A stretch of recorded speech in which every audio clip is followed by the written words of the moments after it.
Olá, queridos e queridas, estamos aqui mais uma vez dando continuidade ao nosso curso do Seminário Família da Graça. Nós sempre gostamos de recapitular as lições anteriores. Vamos estudar agora armatiologia, ou doutrina do pecado, ou estudo acerca do pecado. Vamos dar uma recapitulada aqui rapidinho. Primeiro começamos com a bibliologia. Por que bibliologia? Porque trata do livro a qual é toda a base do nosso estudo, que é a Bíblia Sagrada. Então, módulo 1, Bibliologia. No módulo 2, começamos a estudar primeiro a Trindade. A Teontologia, na lição 2, estudamos sobre o Deus Pai. Depois estudamos a Cristologia, que é a doutrina do Deus Filho, a doutrina de Jesus Cristo. Depois estudamos a Pneumatologia, ou doutrina acerca do Espírito Santo. Na lição 5, estudamos a antropologia, que trata da criação do homem. E agora vamos para um tema, um dos mais relevantes, que é a armatiologia, como mostramos aqui. É o módulo número 6, e este fala da doutrina do pecado. É importante entendermos sobre o pecado, porque reconhecendo o pecado, nós poderemos conhecer a obra da redenção. Vamos estar estudando no próximo módulo, após esse, que Deus não foi pego de surpresa. O homem caiu, mas já tem um plano redentor em Cristo Jesus, a qual está numa matéria chamada soteriologia, que é a doutrina da salvação. Por um homem entrou a queda, por outro entrou a salvação. Então vamos entender de forma organizada. Os assuntos estão na Bíblia por assuntos, então a doutrina, o estudo sistemático, ele traz todos os textos referentes ao assunto. Esse aqui vamos reunir alguns assuntos sobre o pecado. Sobre o pecado, poderemos aqui iniciar, como fazemos em todas as lições, começamos falando sobre a definição. O que significa armatiologia? Logia, sempre sabemos que é estudo, tratado, doutrina de cada assunto que estudamos. Nesse caso, armatio, ele vem do termo armatia, que significa errar o alvo, transliterado para o português como pecado. É bom sabermos que, antes de começar aqui na introdução, vamos falar aqui sobre a origem do mal, a origem do pecado. Está escrito que Deus, na sua criação, ele declarou que tudo era bom. Naturalmente surge a pergunta: como o mal entrou no mundo, se tudo que Deus criou era bom? A compreensão da natureza do pecado renova a nossa sensibilidade espiritual, porque é a partir daí que podemos gerar santidade em nós, através do Espírito Santo, através de Deus, porque isso nos leva a crer que a vida deve ser vivida na esperança de um futuro em qual, após a morte, nós poderemos ter algo a esperar. Não somente na nossa vida, porque é uma grande dúvida de onde eu vim, quem eu sou, para onde vou. Eu acho que todo ser humano já se parou pensando nisso. Mas a Bíblia Sagrada, ela traz respostas satisfatórias para o homem, porque somos criaturas de Deus, como estudamos lá na matéria de antropologia, fomos criados à imagem e semelhança de Deus. E vamos agora para a definição de pecado, para podermos entrar no assunto. Armatia, ela vem do grego, para descrever pecado. Em português significa pecado, mas lá na original, lá do grego, armatia significa errar o alvo, ou mudarmos de sentido. Nós estamos indo para uma direção que nosso alvo é Cristo, é Deus, é o Espírito Santo, e na vida do homem acontece um desvio de rumo. Como flecha que o arqueiro lança para o alvo, e quando ela não acerta, aí vem a origem armatia, que é a erra do alvo. Em sentido religioso, isso aí ele traz um conceito geral das escrituras sagradas a respeito que o pecado é algo tenebroso, é algo terrível, é algo que nos distancia de Deus. Então, nós como flechas do Senhor devemos prosseguir para o alvo, sem errar, Porque o pecado, ele traz para a nossa vida, esse nome errar o alvo, é uma coisa simples, mas quando a gente vai para o sentido que isso pode causar na vida do ser humano, que vem aí, a partir disso, o fracasso, o erro, a iniquidade, transgressão, morte. Pior do que física, vem também a morte espiritual. Existem outras palavras além de armatia que a Bíblia descreve no Antigo Testamento, algumas palavras, como recha, do hebraico, que significa culpa da lei. Todas essas palavras falam de pecado, como sentido ético, pois envolve relações sociais e espirituais. São relacionamentos com aquilo que não é o original. Coisas como a gente vê hoje no dia a dia, a falsidade, aquilo que não é verdadeiro. De fato, o humano muitas vezes se sente numa sociedade em qual o falso é quase uma obrigação. Nós vivemos em um meio, em um mundo, um sistema mundano, a qual a pessoa muitas vezes não pode ser verdadeira, porque isso ofende, isso machuca.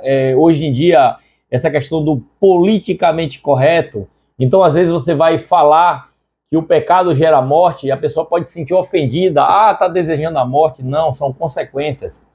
Nossa vida, ela é estabelecida com parâmetros para se guiar. Isso, toda a sociedade civilizada, ela é estabelecida por leis. Você vê que nossa nação é regida por leis. Lei de propriedade, lei de herança, lei de direitos, e como também deveres. Então, toda a sociedade organizada é assim. Agora, imagina isso no âmbito espiritual, é muito mais organizado.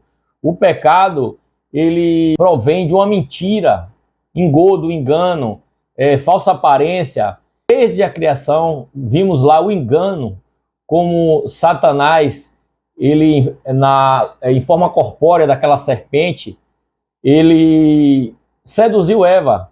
E aí o pecado que ele cometeu no início foi o que ele mesmo veio fazer Eva desejar, que era ser maior do que Deus. Tanto que um dos argumentos que ela usa, Satanás diz: você não vai morrer.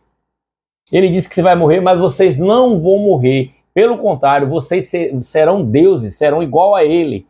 Foi o desejo original de Satanás lá, quando teve o pecado, ainda no paraíso. Ele estava lá e ele pecou e foi expulso. Vamos tratar isso mais na frente. Então, é aqui que entramos no tema da origem do pecado. Primeiro devemos afirmar claramente que Deus mesmo não pecou e Deus não pode ser culpado pelo pecado. Tiago diz, no capítulo 1, no versículo 13, ninguém sendo tentado diga, de Deus sou tentado, porque Deus não pode ser tentado pelo mal e a ninguém tenta. À luz dessa prova bíblica, seria blasfemo falar de Deus como o autor do pecado.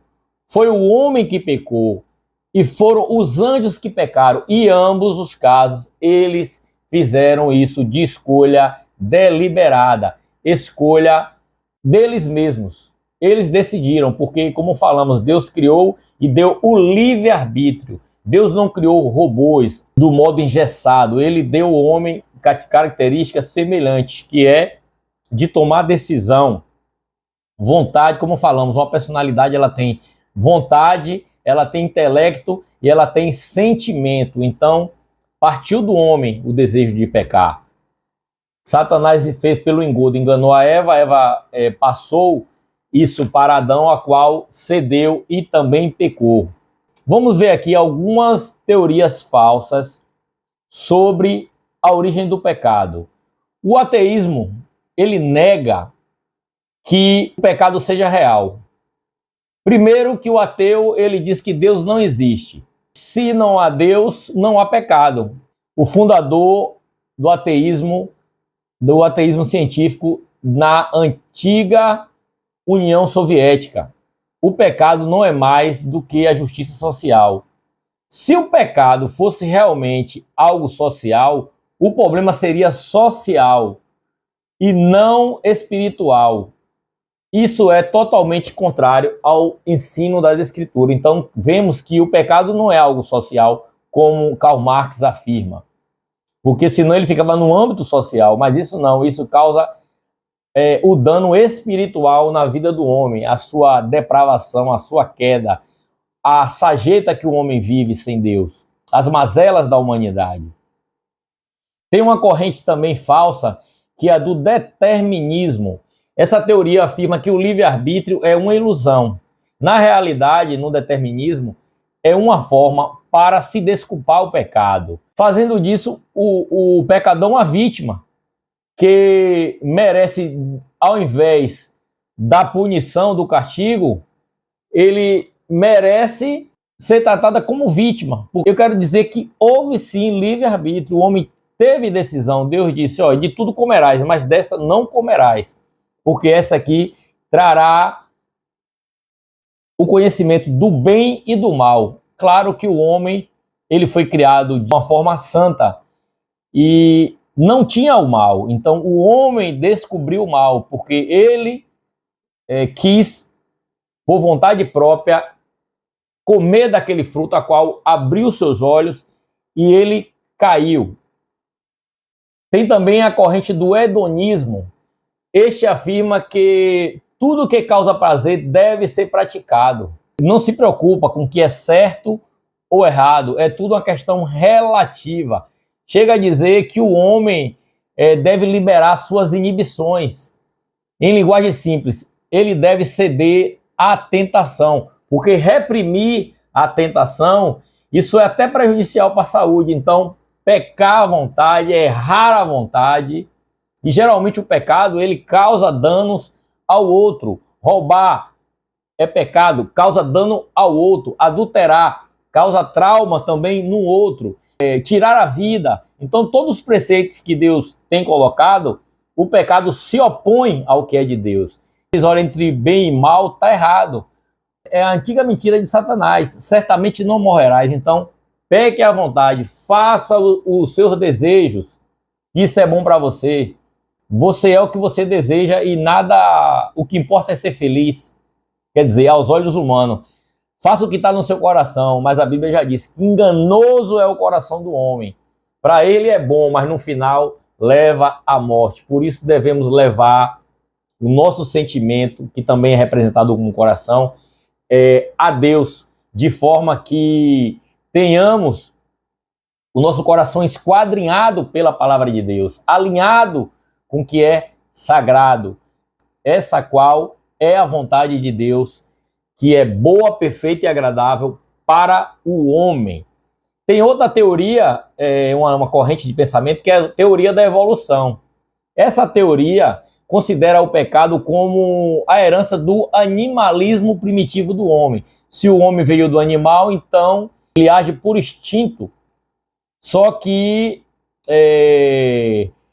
realmente, como estudamos anteriormente lá na teoria da evolução, né, na disciplina anterior, vemos que ela é antibíblica. Além disso, os animais não pecam, eles vivem segundo a sua natureza, não experimentam nenhum sentimento de culpa por seu comportamento. Além disso, os animais não irão prestar conta a Deus pelos seus atos. Eles não são responsáveis pelos seus atos. Então, resumindo a teoria da evolução, eles tentam relativizar, eles tentam comparar o homem ao animal, então é tudo por instinto. Então, não há pecado. Vamos lá para o que interessa. O que a Bíblia Sagrada ensina? Quando Deus criou o homem, ele tinha plena comunhão com Deus, vivendo sem pecado. Porém, quando o pecado entrou, o espírito humano perdeu a comunhão com Deus, gerando em si mesmo e em toda a raça humana a morte física e espiritual, e passou também a estar designado também a morte eterna, que é a terceira morte. Paulo diz em Romanos 5,12, por um homem entrou o pecado no mundo, e pelo pecado a morte, assim também a morte passou a todos os homens. Quando Adão pecou, passou para todos os homens a morte. Por isso nascemos posicionalmente separados de Deus, provocando o desequilíbrio dos instintos, gerando isso, o pecado em nós. O pecado original, como já falamos aqui, ele se deu no Éden. E a punição ali no Éden foi a separação, foi a perca da comunhão do homem com Deus. A morte espiritual em relação à vida cristã é que todo crente, todo cristão, ele deve estar morto para o pecado e vivo para Cristo. Tanto que no batismo é um simbolismo. Batizar, imergir as águas, simboliza ali a morte. Morremos para o mundo, nascemos para Deus. No sentido ruim da palavra, também a pessoa está morta para Deus e vivendo para o pecado. Porque o ímpio, o que está contrário à palavra de Deus, ele está morto espiritualmente, afundado, sepultado nos seus pecados. Os meios de o pecado entrar é pelo meio da hereditariedade. Essa é a transmissão do pecado quanto à essência, não quanto à responsabilidade. A essência do homem é pecar. Não foi o pecado de Adão que nós estamos pecando. Nós estamos cometendo o nosso pecado. Nós temos a essência, a propensão ao pecado, não destinado a pecar. Nós temos a propensão de fazer essas escolhas também. Isso significa dizer que não há um ser humano que não tenha em sua gênese o vírus do pecado. Nós temos essa fagulha acesa, propensa, puxado para o pecado. Mas isso acontece também de forma individual, porque mesmo num ato de adultério, de prostituição, os envolvidos terão sua punição individual. Na universalidade do pecado, vemos que todos pecaram, como diz em Romanos lá, porque todos os homens pecaram e destituídos estão da glória de Deus. Todos os homens se afastaram da glória de Deus. Por isso são carentes do mesmo. Precisamos de Deus. E é através de Jesus, como vamos estudar lá na soteriologia, todos os homens são, a princípio, por natureza, culpados diante de Deus. Os homens todos são culpados. E ainda diz mais, aquele que diz que não tem pecado é mentiroso.